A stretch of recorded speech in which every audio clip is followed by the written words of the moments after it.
নবী রাহমাতুল লিল আলামিন বলছে, কেউ যদি কাউকে কোনো মিথ্যা অপবাদ দেয়, যে কাজটা সে করেনি,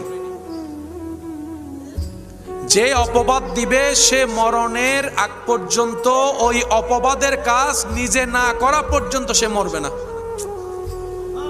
কত বড় মারাত্মক কথা একটু চিন্তা করে দেখেন।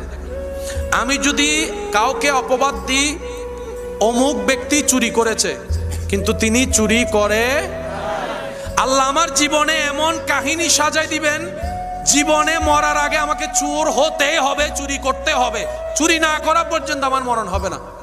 যদি সেই ব্যক্তিটা ধৈর্য ধরে আল্লাহর হুকুমের অপেক্ষা করে। সেজন্য নিজে বাঁচলে বাপের নাম।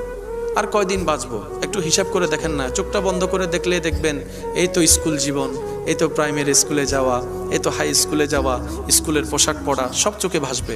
চোখে ভাসবে বন্ধুদের সাথে নিয়ে খেলা করা, চোখে ভাসবে নদীতে পুকুরে গোসল করার দৃশ্যটা, চোখে ভাসবে বৃষ্টিতে ভিজে ভিজে যাওয়া, চোখে ভাসবে 8 আনা 1 টাকার 2 টাকার নারিকেলের আইসক্রিম খাওয়া, দুধের আইসক্রিম খাওয়া, এই তো চোখে ভাসতেছে একটা একটা করে।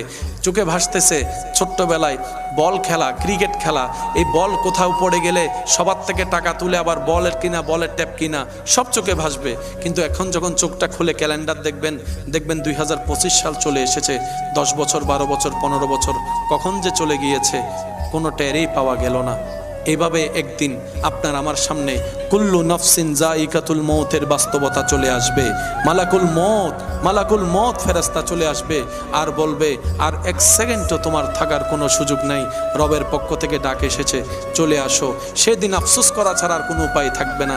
সেজন্য যা হয়েছে জীবন, অতীত তো পাল্টাতে পারবো না, কিন্তু আমাদের রব তো রহমান, আমাদের নবী তো রাহমাতুল লিল আলামিন, আমাদের জন্য একটা সুযোগ আছে। সেটা হচ্ছে মন থেকে নিজের কৃতকর্মের জন্য যে তওবা করবে, কান্নাকাটি করবে, অনুশোচনা করবে, নিজের ভুল রবের দরবারে স্বীকার করবে। রব্বুল আলামিন বলে, ইন্নাল্লাহা ইয়াগফিরুয যুনুবা জামিয়া। বান্দা, তুমি যদি দিল থেকে, মন থেকে সত্যিকার ভাবে আমি রবের কাছে সারেন্ডার করে তওবা করতে পারো, তুমি তওবা করবা একবার, আমি আল্লাহ মাফ করে দিব তোমার সারা জীবনের গুনাহ।